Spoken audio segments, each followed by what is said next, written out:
A wet winter and spring in the western U.S. brought predictions that the 2017 wildfire season would be mild.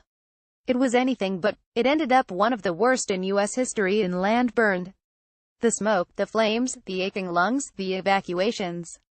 They're summertime facts of life in the U.S. West, where every wildfire season competes with memories of previous destruction. The foliage that sprouted from previous rain and snow has gone bone-dry in intense heat, feeding flames in places that have not seen downpours in months and strangling cities with smoke.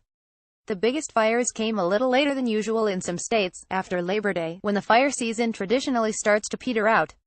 A look at the fires. Oregon. It's been weeks since Mary Jane Carlson has been able to relax.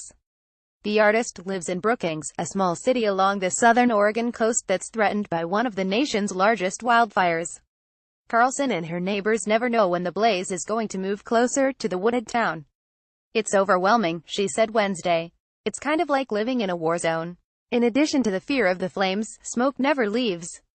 An asthmatic, Carlson had to buy an air purifier and sometimes covers her face with a mask. Thousands of residents have evacuated as firefighters battle blazes statewide, including one devastating hiking trails and waterfalls in the scenic Columbia River Gorge. Officials expect the fire near Brookings to burn for at least another month. The weather is a wild card in a region accustomed to rain and fog. If it's hot and dry, it will be a scary September. "We don't know what the weather's going to do, and half the problem is that uncertainty," Carlson said. Montana Dorinda Yoder wishes she had not waited so long to evacuate her home near Montana's border with Canada. If she had left earlier, she would not have the terrifying memory of flames rushing down a mountain toward the state's oldest Amish community this weekend. "The fire came down so fast they almost didn't get us out," Yoder told the Missoulian newspaper. "I don't think it would have affected me the way it is now if I'd not seen the fire. It has burned 10 homes and 30 other buildings and threatened a community on the western shore of Lake Koocanusa on Wednesday. Some 187 residents have fled West Kootenai, with most staying with families on the lake's eastern shore or in recreational vehicles. It's among dozens of fires that have forced people from their homes, destroyed residences and filled the sky with smoke for months statewide. Washington local recreationists and tourists mourned damage to popular hiking trails and campsites from a wildfire near Mount Rainier National Park. It more than doubled in size to 68 square miles, 175 square kilometers, and closed all backcountry trails on the east side of the iconic park. Stephen Roche told Seattle news station KIRO-TV that he was saddened the fire closed 70 miles of the Pacific Crest Trail, which runs from Canada to Mexico, near Mount Rainier. "Because if you are going to do PCT, you want to do as much of the PCT as you can," said Rausch, a German who had hiked from the Mexico border to Washington. Rangers worked to alert hikers to leave the area. Some campers were told to have their gear packed. Smoke-swathed areas from Seattle to Spokane, where the air Wednesday was rated as hazardous. Idaho Catholic nuns living at the monastery of St. Gertrude can normally see across an entire prairie to the Bitterroot Mountains. But they were hard-pressed Wednesday to see the road leading to the monastery in the city of Cottonwood amid heavy smoke. "Everything is just a big haze," Sister Plachida Wemhoff said. "Our eyes smart and sting." Cottonwood had the unwanted distinction of having the worst air quality in the nation for much of Wednesday, the Environmental Protection Agency said. Wemhoff would normally be putting the flower beds to rest for the winter but had to halt the work.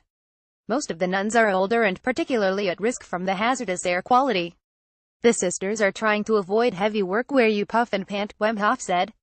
Idaho's largest wildfire is being allowed to burn in a rugged wilderness area. Authorities say they plan to protect bridges, a ranch, and other high-value sites that could be threatened by the 110-square-mile, 285-square-kilometer blaze. Utah. Nearly 200 homes in a high-end neighborhood nestled in the foothills near a northern Utah canyon were evacuated Wednesday as crews battled a blaze that has burned 3 houses. Calmer winds allowed firefighters to stop the 1-square-mile, 2.5-square-kilometer fire from spreading towards more homes in the city of Ogden, said Rochelle Handley of the U.S. Forest Service.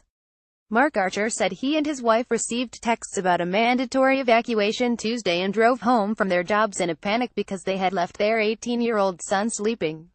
He had already left because of the heavy smoke, so Archer and his wife grabbed their pets and important documents. They were back to their house that evening, which smelled like a campfire. Warned that high winds could trigger another evacuation, Archer and his family had bags packed. He set his alarm to look out the window every 2 hours.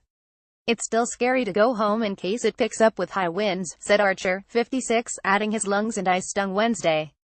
All I can do is just hope and pray. California. 20 large blazes burned across the state, including one outside Yosemite National Park that moved through ancient sequoia trees and another that burned 5 homes in Los Angeles.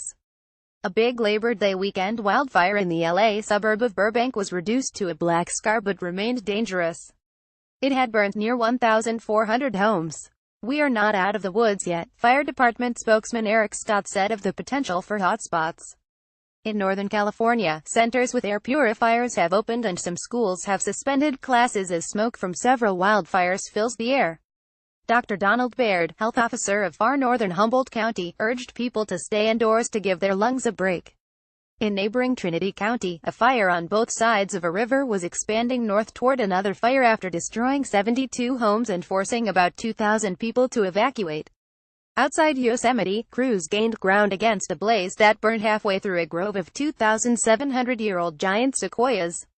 Officials said it had not killed any trees, which can withstand low-intensity fires. Associated Press correspondents Rebecca Boone in Boise, Idaho, Nicholas K. Geranios in Spokane, Washington, Matt Foles in Helena, Montana, Brady McCombs in Salt Lake City, and Olga Rodriguez in San Francisco contributed. This story has been corrected to show that the couple retrieved important documents and pets from their Utah home, not their son.